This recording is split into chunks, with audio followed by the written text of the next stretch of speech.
काय सांगाल तुम्ही त्याबद्दल? मला वाटतं शिवसेना शिंदेगत वगैरे नाही, एकच शिवसेना, ती म्हणजे शिवसेना उद्धव बाळासाहेब ठाकरे पक्ष. दुसरे आहेत ते भाजपचे गुलाम आहेत. आणि ह्याच्यात आपण पाहिलं असेल, हे जे विकाऊ लोक आहेत जे आज तिकडे चाललेले आहेत, जनतेने पाहिलेलं आहे की आज लाडके बहिणी 85 लाख लाडके बहिणींना त्या योजनेतून बाहेर काढलेले आहे. आज शेतकऱ्यांची कर्जमाफी, म्हणजे आम्ही कर्जमुक्ती केली आहे, कर्जमाफी बोलतात, ती देखील पूर्णपणे होत नाही, ती फसवी होत आहे. एका बाजूला बीएसटी ला द्यायला पैसे नाही, दुसऱ्या बाजूला आपण पाहतोय जे कामं चालली आहेत महाराष्ट्र राज्यामध्ये ती बिलं काढली नाही जातात. पण ह्या सगळ्या लोकांना विकत घ्यायला यांच्याकडे पैसे आहेत. ही विकाऊ लोक, हे नालायक लोक जे आज तिथे चाललेले आहेत, परवा संजय राऊतजींनी त्यांचं चांगलं वर्णन केलं, ही लोक जी गेलेली आहेत ह्यांना जनता कुठचं ऑपरेशन करायचं ठरवेल. पण ह्याच्यात एक महत्वाचं आहे, हे सगळे जे खोटारडे लोक आज तिथे चाललेले आहेत, हे जिंकून आले ते भाजपाच्या विरोधातल्या मतांवर, हे जिंकून आले ते उद्धव साहेबांच्या चेहऱ्यावर जिंकून आलेत, हे जिंकून आले ते शिवसेना उद्धव बाळासाहेब ठाकरे पक्ष असेल, राष्ट्रवादी काँग्रेस शरदचंद्र पवार साहेबांचा पक्ष असेल किंवा काँग्रेस असेल, आणि आमचे सगळे मित्र पक्षांच्या सभा मागून मागून जिंकून आलेले आहेत. हे स्वतःच्या चेहऱ्यावर किंवा भाजपच्या चेहऱ्यावर जिंकून आलेले नाहीयेत.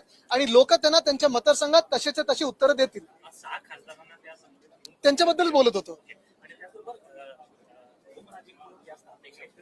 मला वाटतं दुर्भाग्यपूर्ण आहे, आम्ही जे दिलं त्यांना ते प्रेमच दिलं, एवढी वर्ष त्यांच्या सोबत उभं राहिलो, परिवार म्हणून सोबत उभं राहिलो, आणि अशा वेळेला सौदा करणं ह्या अशा काही गोष्टींसाठी स्वतःच्या नावाच्या, स्वतःच्या परिवाराचा, हे दुःखद आहे.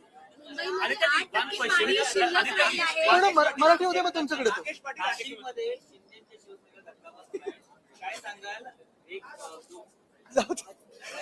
अरे हसता हसता बोलता नाही येत, हसता हसता बोलता नाही येत.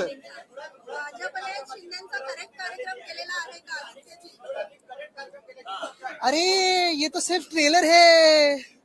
मुंबईमध्ये केवळ 8% पाणी, मुंबईमध्ये 8% पाणी शिल्लक राहिलं आहे. मराठी उद्या मग ऐका, मराठी उद्या मग हिंदी करू, मग इंग्लिश करू, सगळ्या भाषा करू. मुंबईमध्ये 8% पाणी शिल्लक राहिलं आहे आणि पहिल्यांदा असं होतंय की जे रिझर्व्ह पाणी आहे ते वापरण्याची वेळ.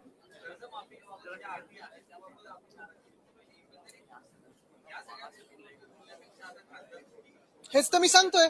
म्हणजे हे सगळं सोडून भाजप आणि त्यांचे जे मित्र पक्ष आहेत आणि त्यांचे जे गुलाम पक्ष आहेत, ते नुसतं खासदार कसे फोडायचे, आमदार कसे फोडायचे, सत्ता अजून कशी प्राप्त करायची. आणि ह्यांना परत एकदा सांगतोय, आमचे आमदार खासदार का फोडतात? कारण यांना महामानव डॉक्टर बाबासाहेब आंबेडकरांनी लिहिलेलं संविधान बदलायचं आहे.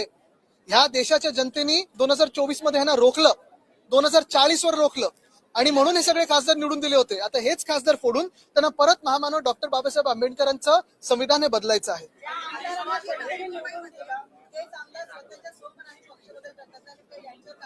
100% होणार, आणि हे डिस्क्वालिफाय होणार. जर ह्या देशात न्याय प्रक्रिया असेल तर ती न्याय प्रक्रिया आहे ना डिस्क्वालिफाय करेल, जर असेल तर.